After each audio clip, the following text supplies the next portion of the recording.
Welcome back to the program. We are joined again by Professor. Selamat datang kembali di program ini.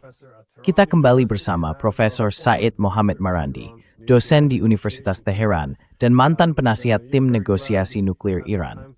Saya sangat senang Anda bisa meluangkan waktu untuk berbicara hari ini, karena tampaknya ada banyak perkembangan yang terjadi, baik terkait perang, kemungkinan jalur diplomatik, maupun spekulasi tentang Iran. Bukan hanya soal apakah Iran sedang mengembangkan senjata nuklir, tapi juga soal apakah mereka ingin menunjukkan kemampuan untuk melakukannya. Sekali lagi saya ingin tahu seberapa besar hal-hal ini hanya spekulasi. Tapi mungkin kita mulai dari awal dulu. Bagaimana Anda melihat situasi perang saat ini? Karena sekarang kita melihat Amerika Serikat tampak meningkatkan tekanan terhadap Iran. Dan di saat yang sama, kita juga melihat Iran telah menyerang Israel. Jadi, en lakin detik, rememberami, ang seberapa stagnated sekarang. How can we best understand what's happening at the moment? Well, ever since the ceasefire began, Sejak gencatan senjata dimulai, atau yang disebut gencatan senjata itu, Amerika Serikat sebenarnya hampir langsung setelahnya, hanya beberapa hari kemudian, mulai melakukan pengepungan terhadap Iran. Itu adalah tindakan perang.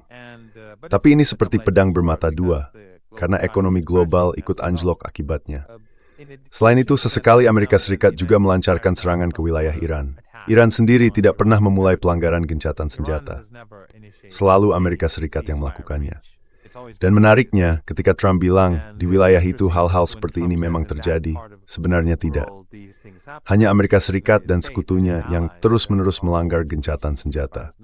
Tidak ada pihak lain yang melakukan itu. Namun setiap kali Amerika menyerang, Iran selalu membalas. Tapi kali ini berbeda. Balasan Iran kali ini sangat keras. the Iranian retaliation was very harsh. And two things could Dan ada dua hal yang bisa terjadi. Pertama, Amerika bisa saja melancarkan serangan lanjutan sebagai bentuk pembalasan, meskipun sebenarnya mereka yang memulai ini. Atau mereka bisa berhenti. Dan sejauh ini mereka berhenti. Menurut saya itu menunjukkan bahwa eskalasi dari pihak Iran adalah sesuatu yang tidak diinginkan oleh Amerika, setidaknya pada tahap ini. Dan hal ini terjadi hampir bersamaan dengan apa yang terjadi di Lebanon. Tepat sebelum insiden terakhir ini, seperti yang Anda tahu lebih baik dari saya, dan tentu para pemirsa Anda juga tahu lebih baik, rezim Israel memutuskan untuk meratakan Beirut, terutama bagian selatan kota itu. Mereka bahkan mengatakannya secara terbuka. Hanya saja, hal itu jarang muncul di media barat, jelas karena ada kepentingan tertentu. Tapi pihak Iran menyatakan, kalau rezim Israel mulai mengebom infrastruktur sipil di ibu kota Beirut, maka mereka akan menembakkan rudal ke wilayah utara Israel. that it will fire missiles at northern Israel. And that caused this. Dan hal itu memicu percakapan antara Trump dan Netanyahu, di mana media Axios yang sudah kehilangan kredibilitas itu mengutip pernyataan Trump, yang dalam kasus ini mungkin memang benar. Tapi pada akhirnya rezim Israel menahan diri untuk tidak mengebom Beirut. Itu menunjukkan bahwa setidaknya untuk saat ini, Amerika Serikat tidak ingin ada eskalasi dengan cara apapun. Dan itu bisa jadi karena, atau kemungkinan besar karena, situasi ekonomi global, seperti yang sudah kita bahas selama beberapa minggu terakhir, semakin mendekati jurang. Dan sekarang kita memang sudah sangat dekat.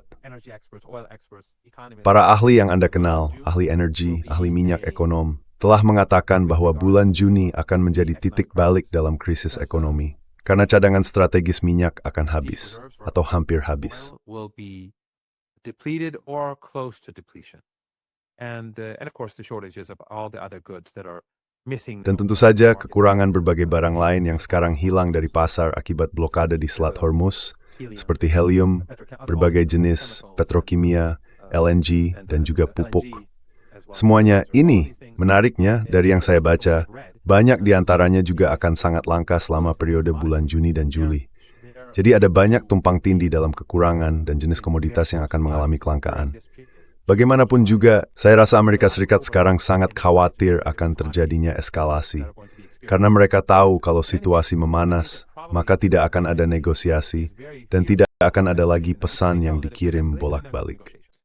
and there will be no more messages being sent back and forth. Of course, when I say negotiations, Tentu saja ketika saya bilang negosiasi, yang saya maksud adalah pesan tertulis yang dikirim bolak-balik. Inilah yang sebenarnya sedang terjadi antara Iran dan Amerika Serikat. Pihak Amerika mengirim pesan tertulis lewat Pakistan. Pesan itu sampai ke Iran, mereka membacanya, menulis balasan, lalu mengirimkannya kembali lewat Pakistan ke Amerika Serikat.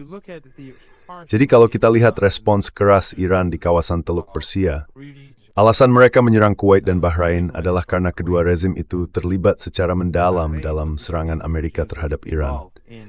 Jadi, respons keras Iran di Teluk Persia dan ancaman besar yang mereka tujukan kepada rezim Israel agar tidak mengebom Beirut, dalam kedua kasus itu Amerika Serikat untuk sementara mundur atau memaksa rezim Israel untuk mundur. Dan menurut saya itu sangat berarti. Back down or force the Israeli regime to back down, and I think that says a lot.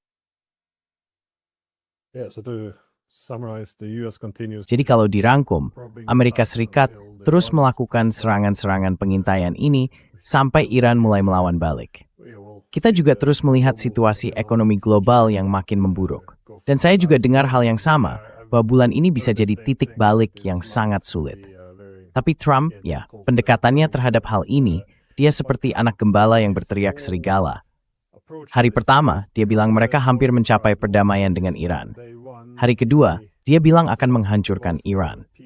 Hari ketiga, dia kembali bicara soal kesepakatan yang hampir tercapai. Jadi memang bolak-balik terus. Dan lagi, soal motivasinya, ya ada banyak. Sebagian untuk memberi sinyal ke pihak Iran, sebagian untuk publiknya sendiri, sebagian lagi untuk pasar saham. Ada banyak pertimbangan di situ. The stock market, there's a lot of considerations here. But in terms of actually reaching something that looks like... Tapi kalau kita bicara soal benar-benar mencapai sesuatu yang bisa disebut perdamaian, seberapa mungkin itu terjadi menurut Anda? Karena seperti yang dikatakan Iran, Lebanon harus ikut dalam gencatan senjata, dalam kesepakatan damai. Artinya, mereka tidak bisa begitu saja menghentikan pertempuran dengan Iran, lalu mulai menyerang Lebanon, dan pada dasarnya membombardir Beirut sampai hancur. Dan di saat yang sama, soal Selat Hormuz, apa sebenarnya yang diminta Amerika di sana dibandingkan dengan apa yang bisa diberikan Iran?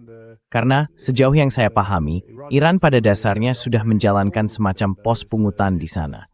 Jadi kenyataan baru itu sudah terbentuk, dan mereka tampaknya tidak berniat untuk mundur dari situ. Jadi, menurut Anda, apakah Trump sekarang terjebak dalam konflik ini, atau masih ada jalan menuju perdamaian lewat jalur diplomasi? Through diplomacy, that is. You're right. Iran is receiving fees. Benar, Iran sekarang menerima biaya di Selat Hormuz, dan hal ini tidak akan hilang. Ini akan menjadi bagian permanen dari kawasan Teluk Persia ke depannya. Dan tentu saja, hal ini seharusnya menjadi tanggung jawab Amerika Serikat dan rezim Israel. Karena Iran sebelumnya tidak pernah punya ambisi seperti ini. Tapi yang lebih penting dari biaya yang mereka dapat di selat itu adalah kenyataan bahwa banyak kapal tidak lagi bisa lewat. Maksudnya, kapal militer Amerika Serikat, tapi juga kapal-kapal yang terhubung dengan rezim Israel, tidak akan bisa lagi menggunakan Selat Hormuz. Mungkin Anda akan terkejut mengetahui bahwa di antara, entahlah, sekitar 1.500 kapal yang terjebak di Teluk Persia. Cukup banyak di antaranya, saya tidak mau menyebut angka pasti, saya dengar lebih dari 200, tapi saya tidak yakin benar, memiliki setidaknya sebagian kepemilikan dari pihak Israel. Have at least partial Israeli ownership. And they don't necessarily take goods to and from. Dan mereka tidak selalu mengangkut barang ke atau dari rezim. Misalnya mereka bisa saja membawa barang dari Bahrain ke Kuwait atau dari Irak ke Uni Emirat Arab atau semacam itu. Jadi kedepannya kapal-kapal yang terafiliasi dengan rezim tidak akan bisa lagi menggunakan Teluk Persia atau Selat Hormuz. Dan sekali lagi, orang-orang di dalam rezim atau di Amerika Serikat bisa menyalahkan Trump dan Netanyahu atas perubahan situasi yang sangat buruk ini. Soal perdamaian, is itu sulit meskipun Freud to the thought eaters miturager steber auf die kerpeg berekturan. Iranians are not going to compromise. There are a number, but one is of course the siege on the Strait of Hormuz. Ada beberapa hal, tapi yang utama tentu saja adalah pengepungan di Selat Hormuz. dan yang lainnya adalah berakhirnya perang di Lebanon serta penarikan penuh rezim Israel dari Lebanon dan Gaza. Pembunuhan, pembantaian di Gaza harus dihentikan, dan gencatan senjata di Gaza harus dijalankan. Itu yang disampaikan oleh pihak Iran. Kalau kita lihat teksnya, mereka menulis dengan jelas bahwa semua perang di kawasan ini harus diakhiri. Tapi fokus utama memang ada di Lebanon, karena serangan yang bersifat genosida di Lebanon sekarang bahkan lebih parah daripada yang kita lihat di Gaza belakangan ini. Jadi ini juga mencakup Lebanon. Harus ada penarikan penuh di Lebanon. Dan ini adalah isu-isu yang sangat sulit bagi Amerika Serikat. Trump ingin Lebanon dikeluarkan dari perjanjian itu dan membiarkan Israel menghancurkan Lebanon. And to have the Israelis destroy Lebanon. But Iran won't have that. Tapi Iran nggak akan terima itu. Dan seperti yang saya bilang, Iran juga mengatakan bahwa gencatan senjata itu, karena masalah di Gaza, Glenn, adalah negara-negara di kawasan kita ikut membantu Trump menjerumuskan Gaza ke situasi yang mengerikan ini. Erdogan, Abdullah dari Yordania, Sisi, para penguasa otoriter di kawasan, Aliyev di Azerbaijan, dan para pemimpin dari seluruh kawasan, bahkan dari seluruh dunia, datang ke Mesir untuk menghadiri perayaan gencatan senjata palsu yang diadakan Trump. Mereka bukan cuma menutupi genosidanya, tapi juga memberi semacam stempel persetujuan atas hal itu. Lihat saja, ada gencatan senjata di Gaza, tapi rezim Israel menguasai lebih dari setengah wilayahnya sesuai dengan kesepakatan gencatan senjata itu. Dan sejak saat itu, kita terus menyaksikan pembantaian.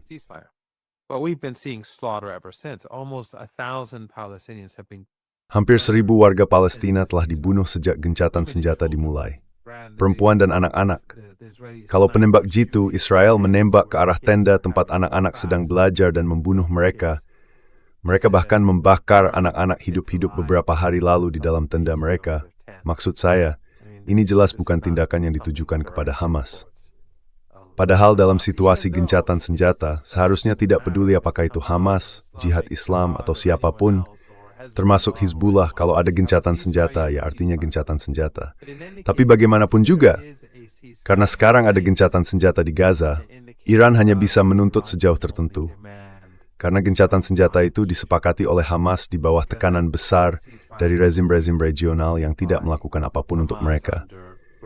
Berbeda dengan Iran yang berada di poros perlawanan.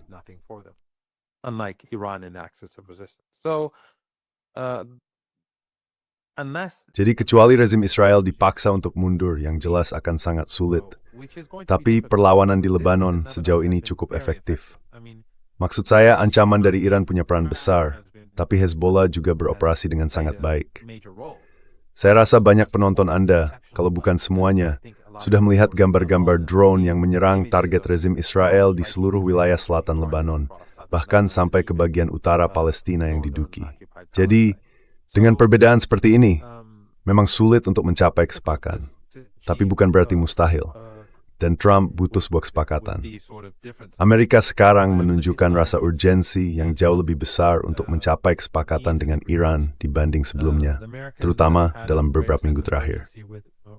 A greater sense of urgency with regards to an agreement with Iran than we've ever. Tapi kekuatan yang berlawanan itu sangat kuat. Satu hal saja, Glenn, saya pikir pernyataan yang keluar dari Axios yang melaporkan bahwa Trump menghina Netanyahu sebenarnya dimaksudkan untuk melemahkan Netanyahu. Dan ini bukan cuma soal Trump. Saya rasa bahkan kaum Zionis yang bisa dibilang sangat pro-Israel di Gedung Putih, para Zionis berpengaruh di Amerika Serikat, mungkin mulai menyimpulkan bahwa Netanyahu sebaiknya secara bertahap disingkirkan dari kekuasaan. Karena berbeda dengan kasus-kasus sebelumnya, ketika Axios banyak membuat berita palsu soal perbedaan antara Presiden Amerika dan Netanyahu, sekarang kita mendekati peringatan serangan Blitzkrieg ke Iran tahun lalu, Perang 12 Hari, di mana waktu itu juga muncul berita serupa, bahwa Netanyahu dan Trump berselisih.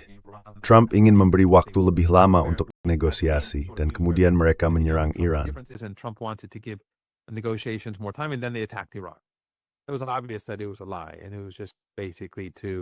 Sudah jelas itu kebohongan, dan tujuannya cuma untuk menipu Iran, atau membantu menipu Iran. Ini terjadi sekitar waktu yang sama tahun lalu, 3 atau 4 hari dari tanggal ini tahun lalu, kemungkinan saat artikel Axios itu keluar. Tapi kali ini berbeda, karena Netanyahu sedang dipermalukan di dalam negeri. Dia diserang bukan hanya oleh lawan politiknya, tapi juga oleh sekutunya sendiri. Ini sangat berbeda dari apa yang disebut bocoran Axios sebelumnya. Dan ini juga buruk bagi rezim Israel, karena ketika Trump mengatakan semua orang membenci Israel, dan bahkan Fox News mengulanginya, setidaknya saya melihatnya di akun Twitter mereka, saya rasa mungkin ada upaya untuk mengakhiri masa kekuasaan Netanyahu, yang akan menghadapi pemilu dalam beberapa bulan ke depan. Tapi sekali lagi, ini hanya spekulasi saja.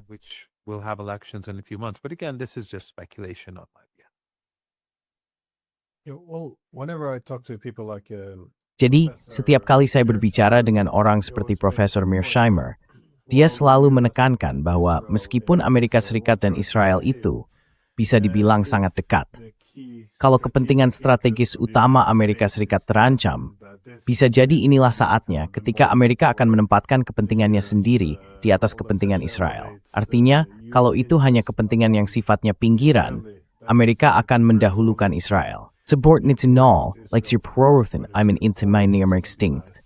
Yeah, a realitos, labis dahawer. Layagay, my mismo case thesis. Again, speculations or a thesis at least. But it is interesting that it's not just the core interest of the US. Tapi menariknya, ini bukan cuma soal kepentingan utama Amerika Serikat, tapi juga bagian dari kepentingan Israel. Karena kalau dilihat dari sudut pandang Israel, mereka seringkali menurut saya mencari kedalaman strategis yang lebih besar untuk memperkuat keamanan mereka. Jadi pada dasarnya mereka merebut wilayah dan menimbulkan kekacauan di negara-negara tetangga, seperti yang terjadi di Suriah. Saya kira itu juga yang mereka incar di Lebanon. The seeming that target tadi, kalau Trump bersemayam trukar Israel, bukan gas. This strikes with the chassis if the man project engheksi westward. Talking about essentially ending the greater Israel project here. Proyek Israel di sini. Saya nggak yakin ini soal Trump semata, tapi lebih karena ada kekuatan yang lebih besar dari Trump sendiri. Dan soal siapa yang bilang, saya juga nggak yakin apakah Trump sendiri yang bilang, masukkan ini ke Axios, atau orang-orang di sekelilingnya yang bilang, mungkin sekarang waktunya kita taruh kutipan seperti ini di Axios. Mau itu akurat atau setengah akurat, sebenarnya nggak terlalu penting. Yang jelas, apa yang sudah disajikan ke publik, dan dampak luas dari kutipan Trump itu benar-benar besar. Menurut saya, proyek Israel Raya justru akan berujung pada kehancuran Israel sendiri. Dan saya pikir 2,5 sampai 3 tahun genosida yang kita lihat belakangan ini telah mendorong rezim Israel menuju kehancurannya yang terakhir.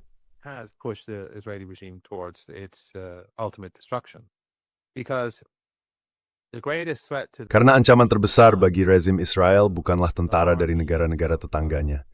Ancaman sebenarnya adalah hilangnya legitimasi rezim itu di mata dunia. Jadi 2,5 sampai 3 tahun genosida yang masih terus berlangsung. Dan di samping itu, ada juga kesulitan ekonomi global yang ditimbulkan oleh rezim tersebut. Karena di seluruh dunia, orang-orang mulai berkata, misalnya mari kita lihat India. Pemerintah India, sayangnya, dinilai mesep ignored brace boss world stimab bertahun sejak genosida dimulai.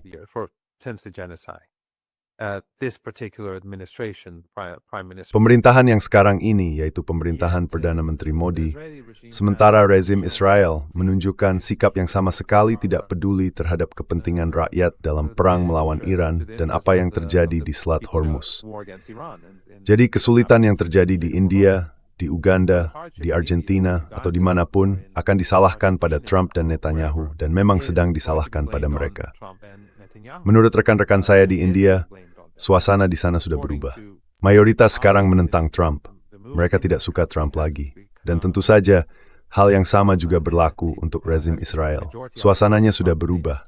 Jadi kalau di tempat seperti India saja terjadi pergeseran seperti ini, bisa dibayangkan bagaimana di tempat lain. Menurut saya, inilah kekalahan yang paling besar dari semuanya.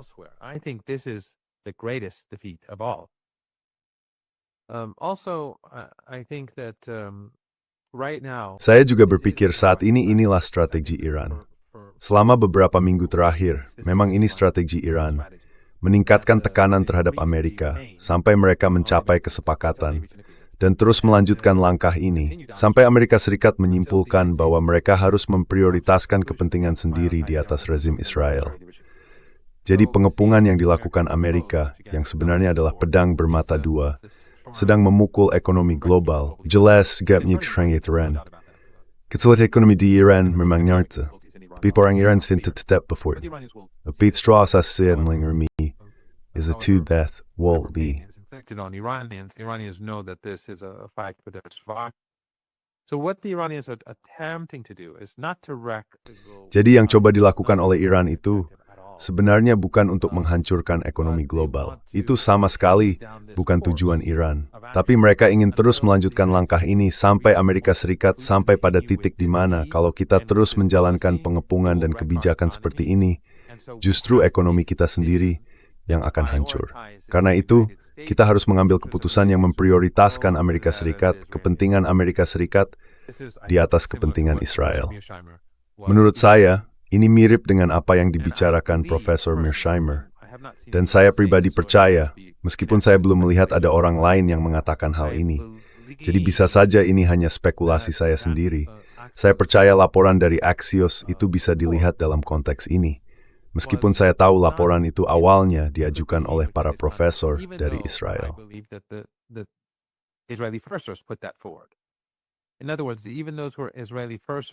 Dengan kata lain, bahkan mereka yang sangat pro-Israel di Amerika Serikat mulai merasa khawatir dengan apa yang sedang terjadi di negara mereka sendiri, karena hal itu akan berdampak pada arah kebijakan terhadap rezim Israel. Jadi, saya bisa bayangkan cukup banyak kaum Zionis dan orang-orang berpengaruh di Amerika yang mungkin berkata pada diri mereka sendiri, "Lihat Netanyahu, Israel sekarang makin tidak disukai di Amerika." Saya kira sekitar 60% warga Amerika memandang rezim itu secara negatif. Dan kalau ini terus berlanjut, situasinya akan makin mengakar dan makin buruk.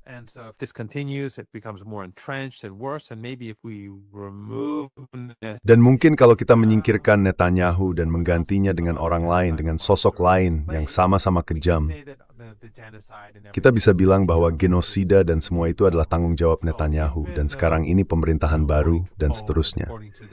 Padahal kalau kita lihat dari hasil survei dan pernyataan publik para tokoh oposisi di Israel sendiri, mereka sama saja, sama-sama mendukung kekerasan itu.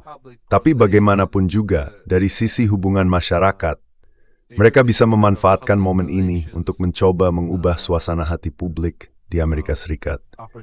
Jadi menurut saya, apa yang dilakukan Iran pada dasarnya sejalan dengan yang dibicarakan Profesor Mearsheimer, mendorong Amerika Serikat ke arah kesulitan ekonomi yang lebih besar, sampai pada titik di mana Amerika harus menyimpulkan bahwa sekarang saatnya memprioritaskan kepentingan sendiri, bukan lagi rezim Israel.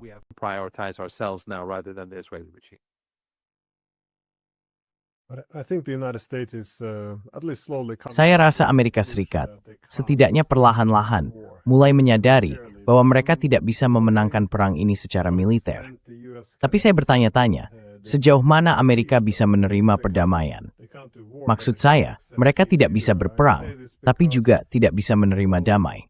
Saya bilang begitu karena kalau saya orang Iran dan menguasai Selat Hormuz, saya tidak hanya akan memungut biaya untuk pembangunan kembali. Saya akan memanfaatkannya sebagai alat untuk memperkuat keamanan saya. Artinya, saya akan mengenakan tarif sedikit lebih tinggi pada negara-negara yang menjatuhkan sanksi terhadap Iran, supaya ada insentif ekonomi untuk mencabut sanksi itu. Saya juga akan mengenakan tarif lebih tinggi pada negara-negara yang mengancam Iran dengan menampung pangkalan militer Amerika Serikat.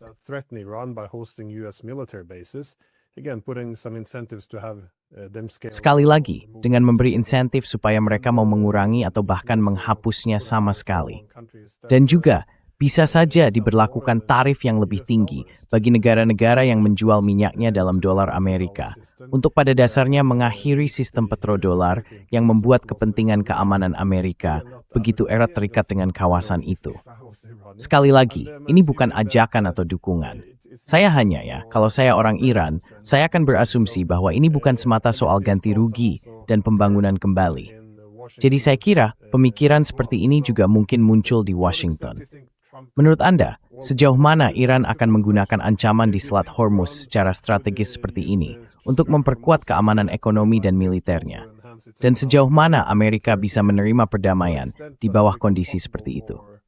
The US to essentially accept peace under those conditions. I'm sure the Iranians are thinking that. I mean, as we Saya yakin orang-orang Iran memang berpikir seperti itu. Maksud saya, saat kita bicara sekarang pun, mereka sedang memungut biaya dan mereka akan terus melakukannya. Mereka juga akan membatasi kapal-kapal dari negara musuh atau negara yang tidak bersahabat untuk menggunakan Teluk Persia.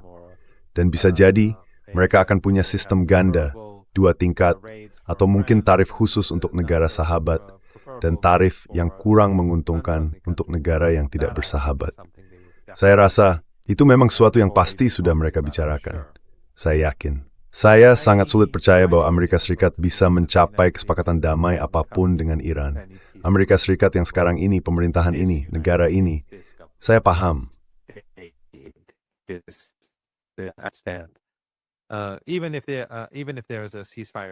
Meskipun nanti ada kesepakatan gencatan senjata, meskipun ada perjanjian yang ditandatangani antara kedua pihak dalam beberapa hari ke depan, meskipun saya ragu itu akan terjadi secepat itu, mungkin dalam beberapa minggu, saya melihat karena ini akan berlangsung dalam 2 tahap seperti yang kita semua tahu.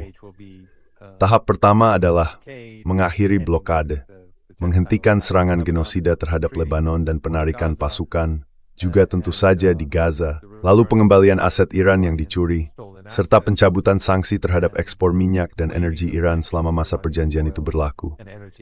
Sebagai gantinya, Iran akan berjanji untuk tidak mengembangkan senjata nuklir, sesuatu yang sudah mereka janjikan ratusan kali. Bukan hal besar, dan data lalu lintas kapal akan kembali normal. Jumlah kapal yang melintas akan seperti biasa. Tapi itu baru tahap pertama. Tahap kedua adalah pencabutan semua sanksi terhadap Iran. Penyakitore sur de sanctions board. All sanctions on Iran, many of them are in law. Trump can't remove and sanksi-sanksi itu tidak bisa dicabut oleh Trump. Dan saya rasa hampir mustahil membayangkan DPR dan Senat akan melakukan hal seperti itu, mencabut sanksi-sanksi tersebut. Lalu tentu saja ada program nuklir Iran yang ingin Amerika agar Iran hentikan, dan itu juga tidak akan terjadi. Jadi seperti apa sebenarnya kesepakatan yang bisa mereka capai? Semua itu pertanyaan besar, dan saya hampir tidak bisa membayangkan Trump bisa mencapai semacam kesepakatan jangka panjang dengan Iran. Jadi saya sendiri tidak yakin apakah kita akan punya, saya benar-benar tidak yakin. Bagi saya, peluangnya masih 50-50, apakah akan ada kesepakatan atau tidak. Dan kalaupun ada, saya rasa sangat kecil kemungkinan tahap kedua dari kesepakatan itu akan benar-benar mencapai hasil akhir yang diinginkan oleh kedua pihak.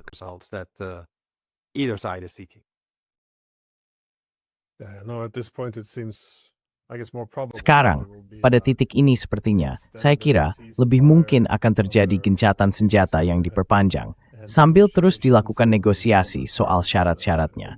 Sekali lagi, sulit untuk dipastikan, tapi jelas ini bukan situasi yang stabil, terutama kalau kita lihat dampaknya terhadap ekonomi global.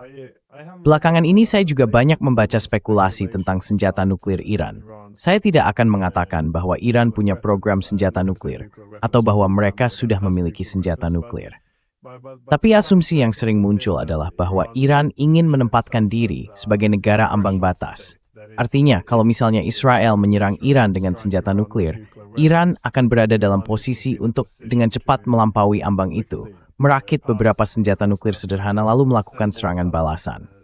Pada dasarnya, Sarves, inilah bentuk penalmud Jerber.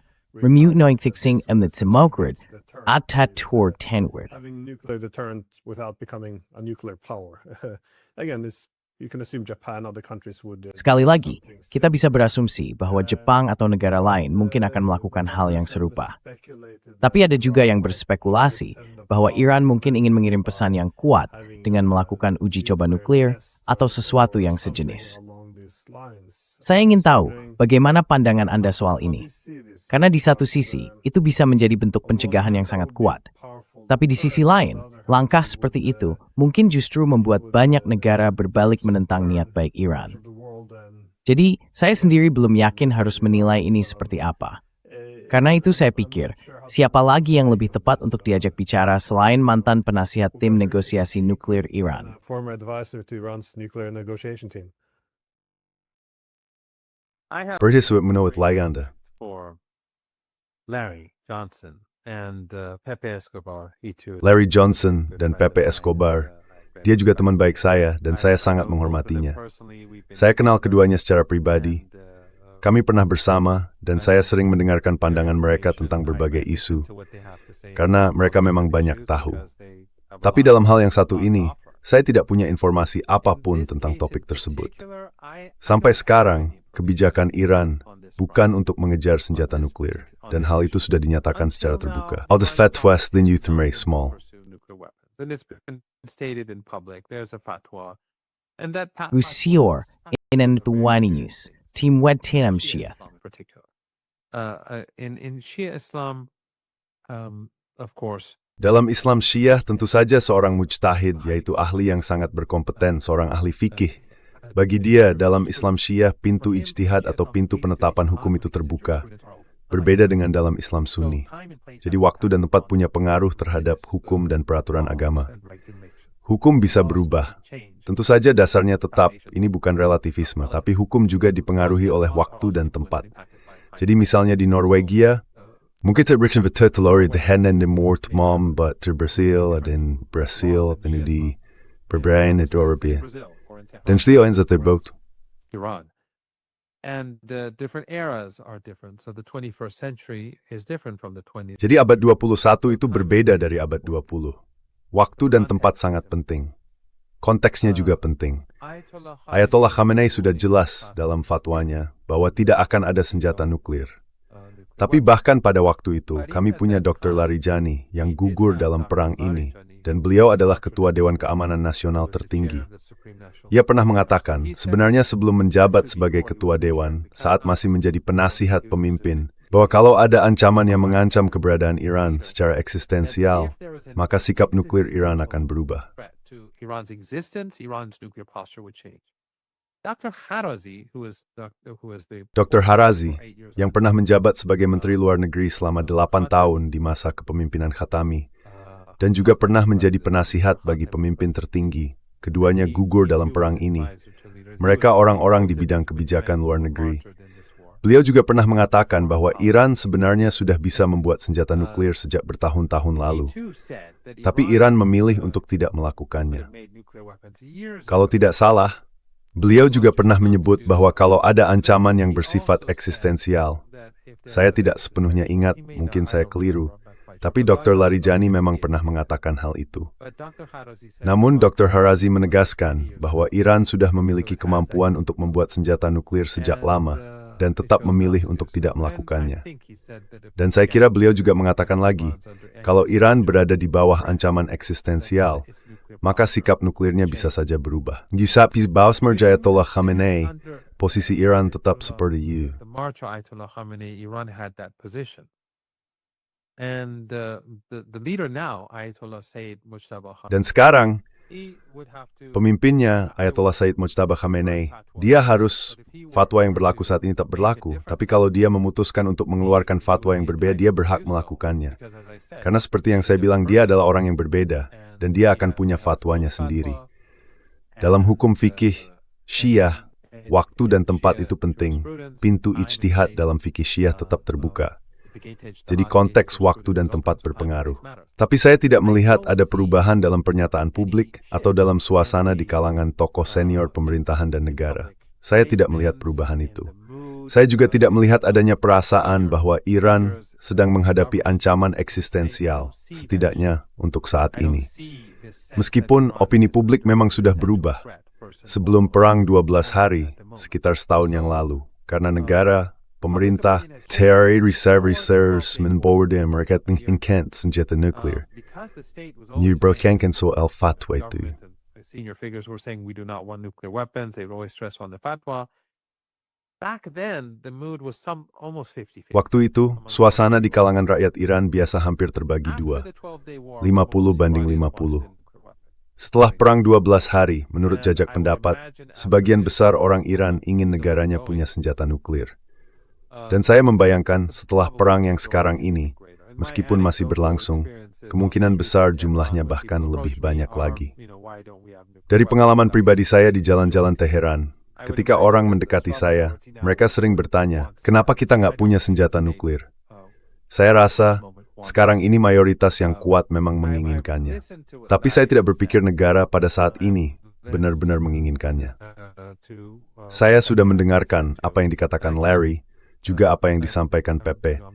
Saya sendiri tidak punya akses ke informasi semacam itu, tapi saya yakin mereka menyampaikan dengan benar apa yang mereka dengar dari sumber-sumber yang bisa dipercaya. Meski begitu, ada beberapa hal yang menurut saya kecil kemungkinannya terjadi.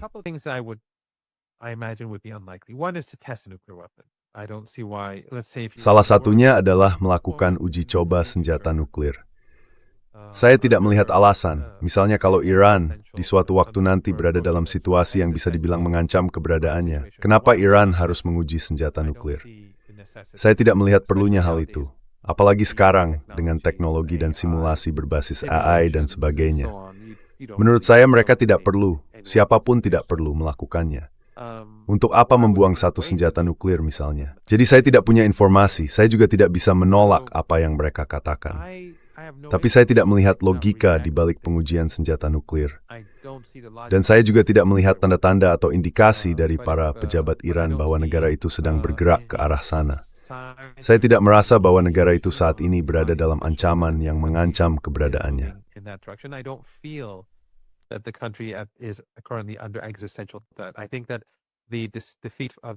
Saya pikir kekalahan Amerika Serikat di medan perang itu sangat menentukan. Keunggulan Iran dalam perang pengepungan juga sudah jelas. Dan sejauh ini, menurut saya, meskipun bisa saja saya salah, Amerika Serikat tampaknya tidak ingin melanjutkan perang dengan Iran dan sedang mencari jalan keluar.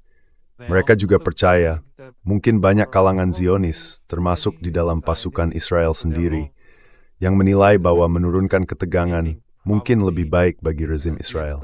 Sebenarnya, seperti menadvolek perhatian di acara Anda sebelumnya, saya berpendapat bahwa rezim Zionis adalah yang paling baiknya 2,5 sampai 3 tahun terakhir. Perang ini juga dikerugian besar bangsa mereka. Mereka tidak mufsid memiliki asas king. Jika lemahkan Amerika Serikat dalam paling saya butuhkan. Jika it will grow small force to Bruce Worth that rezim itu tidak sama masyarakat Amerika sendiri. So that's race. Para Zionis yang rela mati demi kelangsungan rezim itu mungkin ingin melihat Netanyahu disingkirkan dan rezim Israel mundur supaya proses meredakan ketegangan antara Amerika Serikat dan Iran bisa terus berjalan. Dan tentu saja, itu juga mencakup Lebanon. Bukan berarti mereka tidak bersifat genosidal. Mereka sama genosidalnya dengan yang lain. Tapi saya pikir, sebagian dari mereka lebih pragmatis dan mereka bisa melihat bahaya yang sedang mendekat. Menurut saya, Iran saat ini memegang kendali. Iran punya program nuklir yang damai. Iran juga maju secara teknologi. Kita sudah melihat buktinya di medan perang. Saya tidak melihat data apapun tentang apa yang akan mereka lakukan. Sangat baik bagi kita. Coba Uchad melihat, saya tidak melihatnya.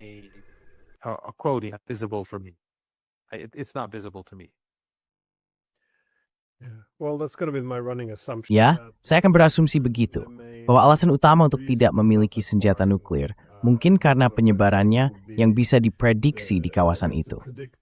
Maksudnya, setelah itu Arab Saudi dan negara lain mungkin akan mulai melirik ke arah sana, termasuk Turki juga. Quite possibly. Tapi ya, inilah kenapa saya merasa bahwa... Oh ya, Glenn, maaf memotong. Perang yang dilakukan Trump ini, kalau dipikir-pikir, bukan cuma membuat Iran jadi kekuatan dunia lewat kendalinya atas Selat Hormuz, tapi juga mendorong banyak negara mulai mempertimbangkan senjata nuklir. Sekarang ada negara-negara di seluruh dunia yang bilang, bisa jadi kita yang berikutnya, entah karena alasan apa. Jadi yang dilakukan Trump justru meningkatkan kemungkinan bukan hanya Iran, banyak negara lain berkiri, mungkin Georgi sembaran Seoul, senjata nuklir.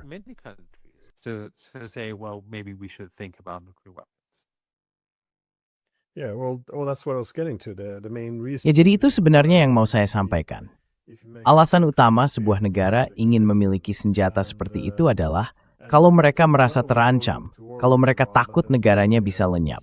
Misalnya, bukan cuma berperang dengan Iran, tapi juga memaksakan syarat damai yang membuat Iran harus menyerah pada kemampuan pertahanannya sendiri, seperti program rudal balistiknya, atau sekutu-sekutu regionalnya.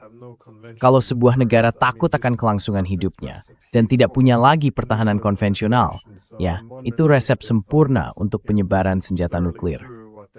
Jadi saya bertanya-tanya, apakah mereka benar-benar sudah memikirkan dengan matang apa yang sebenarnya mereka tuntut di sini? Tapi memang sulit sekali memahami perang ini dan keputusan yang sudah diambil.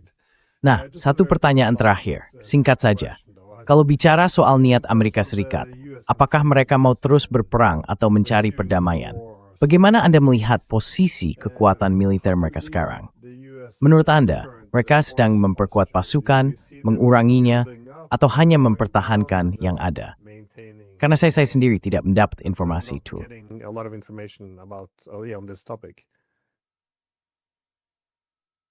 Well, just to touch upon what you said last. Kalau menyinggung apa yang barusan Anda katakan soal rezim Israel, para pembuat kebijakan di Amerika Serikat dan di Barat itu sangat tidak rasional. Mereka melakukan hal-hal yang justru merusak citra mereka sendiri, menghancurkan kekuatan lunak mereka, bahkan melemahkan kemampuan ekonomi dan militer mereka. Semua demi koloni kecil itu. Akibatnya, Iran dan poros perlawanan justru jadi semakin populer di seluruh dunia. Setelah 47 tahun Iran digambarkan secara negatif, sekarang Iran justru sangat populer di sebagian besar dunia. Dan mungkin Anda akan terkejut mengetahui berapa banyak orang di Amerika Serikat saat ini yang mendukung Iran, terutama di dunia maya dan di kalangan anak muda. Saya tidak bilang itu mayoritas, tapi jelas situasinya sudah berubah.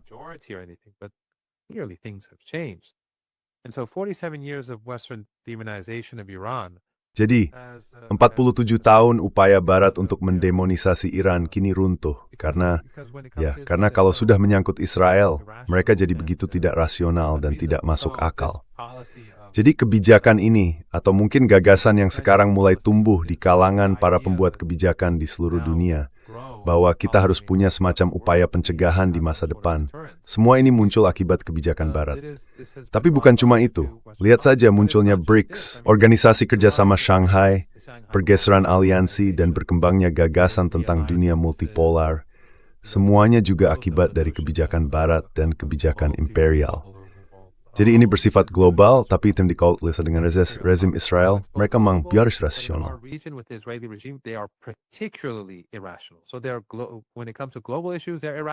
Jadi kalau bicara soal isu global, mereka itu bertindak irasional dan hegemonik, seringkali berlebihan. Tapi di kawasan kita, sikap mereka bahkan lebih irasional lagi. Dan itulah yang membuat media Barat menutup mata terhadap genosida di Gaza dan Lebanon.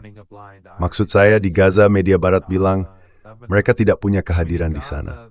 Jadi sementara kita menyaksikan anak-anak yang setiap hari hancur dan tercabik-cabik, mereka berpaling dengan alasan tidak punya orang di lapangan. Di Lebanon, mereka justru punya kehadiran penuh bahkan sangat besar. Tapi tetap saja, mereka melakukan hal yang sama. Mereka berpaling. Mereka berusaha membenarkan apa yang dilakukan rezim Israel. Mereka terus bilang itu target-target Hizbullah. Padahal kita sedang melihat rekaman anak-anak dan keluarga yang dibantai.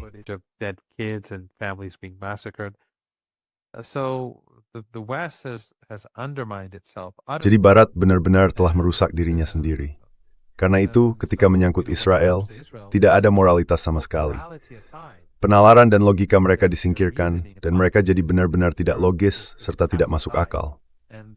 Saya rasa mereka tidak terlalu peduli apakah hal ini akan mendorong negara lain untuk mengejar senjata nuklir atau tidak. Mereka bilang kita harus melakukan ini demi rezim Israel. Apa tadi pertanyaanmu? Maaf, saya jadi agak teralihkan. Tentang posisi kekuatan militer Amerika Serikat di kawasan, apakah saya melihat mereka sedang memperkuat, mengurangi, atau tetap seperti sekarang? Kurang lebih masih sama. Kehadiran mereka masih sangat besar. Mereka belum menarik aset-asetnya. Tapi sejauh yang saya tahu, moral pasukan Amerika Serikat tidak sedang baik. From my understanding, the morale of U.S. troops is not good. The weather is very hot and humid now in the Sekarang cuaca di kawasan Teluk Persia dan di Semenanjung Arab sangat panas dan lembab. Para pelaut Amerika di kapal-kapal sedang mengalami masa yang sangat berat. Pasukan Amerika di Semenanjung Arab juga menghadapi kesulitan besar karena pangkalan mereka sudah hancur. Di sana mereka punya banyak peralatan yang tidak terlindungi dengan baik. Dan yang saya maksud bukan hanya perlindungan dari kemungkinan serangan drone, tapi juga dari cuaca panas dan dari pasir. Jadi, kerusakan yang terjadi pada peralatan dan pesawat Amerika sangat besar karena kelembapan badai pas yang ekstrem. Di Meksiko, semangat mereka juga tidak tinggi. Peralatan mereka tidak berada di lingkungan yang ideal untuk perlindungan. Tapi mereka masih tetap di sini dan strap pergi. But they are still there, and they haven't moved. And they've brought in extra troops, ground troops, and Mereka sudah menambah pasukan darat, dan perlengkapan untuk melakukan serangan di darat. Pasukan itu ditempatkan di Uni Emirat Arab, di Arab Saudi, di Bahrain, dan di Kuwait. Lebih banyak di 3 negara itu dibandingkan di Arab Saudi dan Qatar. Di Arab Saudi memang ada aset mereka, tapi di 3 negara tadi jumlahnya jauh lebih besar. Saat ini mereka lebih aktif menghadapi Iran dari 3 negara itu, dari Kuwait, Bahrain, dan Uni Emirat Arab. Sementara itu, Arab Saudi dan Qatar tampaknya mencoba mengambil posisi yang agak berbeda dan mulai bersikap lebih masuk akal. Tapi sekali lagi, kalau sampai terjadi perang dan wilayah mereka digunakan, Iran pasti akan membalas. Itu sudah pasti. Meski begitu, kita memang melihat ada pergerakan di Arab Saudi dan di Qatar. we do see movement in Saudi Arabia and in Qatar. In the Interesting. Yeah. Just a quick side note on the Sedikit catatan tentang media barat. Menurut saya, mereka agak menjebak diri sendiri. Saya juga memperhatikan, terutama di awal perang, bahkan sebelumnya, kalau ada yang mempertanyakan alasan untuk berperang atau kemungkinan keberhasilannya, langsung saja dianggap sebagai argumen yang pro-Iran. Jadi pandangan seperti itu langsung disingkirkan. Hal yang sama terjadi dengan perang melawan Rusia. Kalau seseorang ingin mengkritik motifnya, mengatakan bahwa ini bukan semata-mata soal membantu, tapi sebenarnya perang perpanjangan tangan, dan juga bahwa kita tidak mungkin menang, maka langsung saja dicap sebagai argumen pro-Rusia.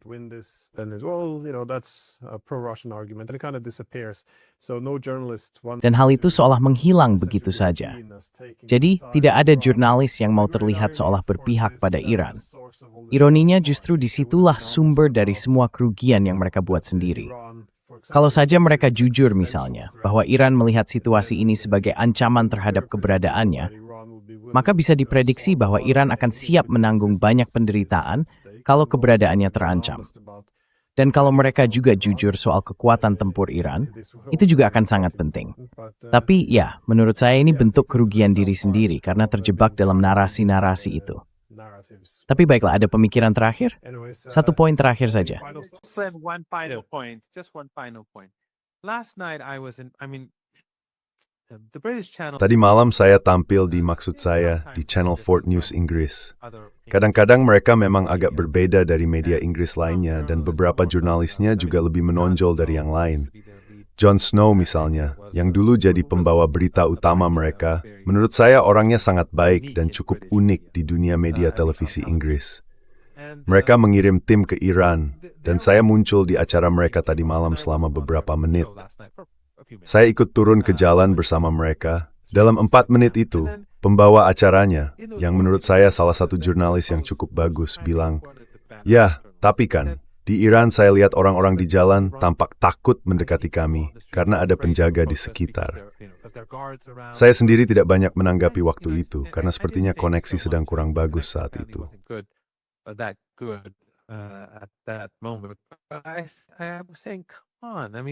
Yang saya maksud itu, ayo dong.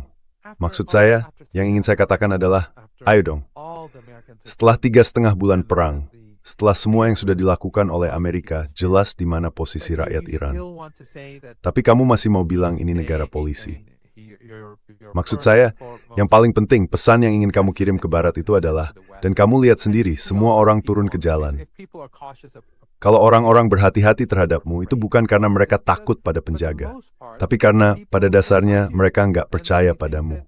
Mereka pikir kalau mereka bicara denganmu, kamu akan memelintir ucapan mereka dan salah menafsirkannya karena kamu dari media Inggris.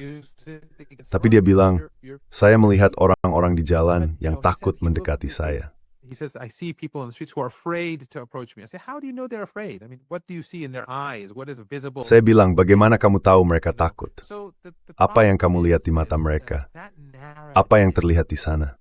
is- Jadi masalahnya narasi itu even masih when they ada, come to bahkan Iran, ketika mereka datang ke instead of Iran. saying, well, the Iranians Alih-alih are mengatakan, people ya, steadfast, rakyat they Iran rallied itu around teguh, the flag, mereka bersatu di bawah they bendera, resisted this mereka onslaught. melawan serangan besar ini, serangan yang belum pernah terjadi sebelumnya, di mana Amerika mengerahkan semua yang mereka punya, dan Eropa berdiri bersama Amerika dengan sanksi tekanan maksimum. Sementara negara di kawasan juga ikut. Rezim-rezim membantu mereka langsung atau tidak langsung. Bukannya mengaku bahwa rakyat Iran menentang perang ini, dia malah berusaha memaksakan gagasan bahwa rakyat itu takut.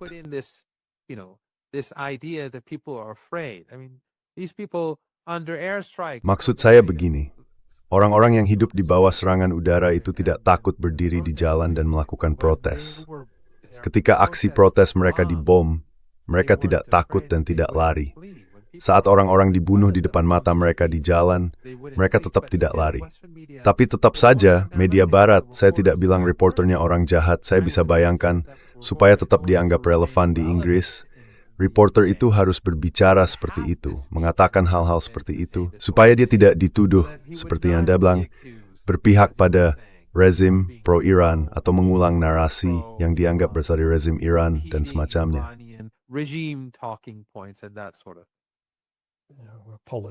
Apologies, itu silang cukup favor. Litsanapon, as the mouse that streaking exmiring that with unithangs wimes dali. You're a very busy day. Terima kasih banyak sampai sore, Glenn Deason. Selalu setuju hems to return y'all.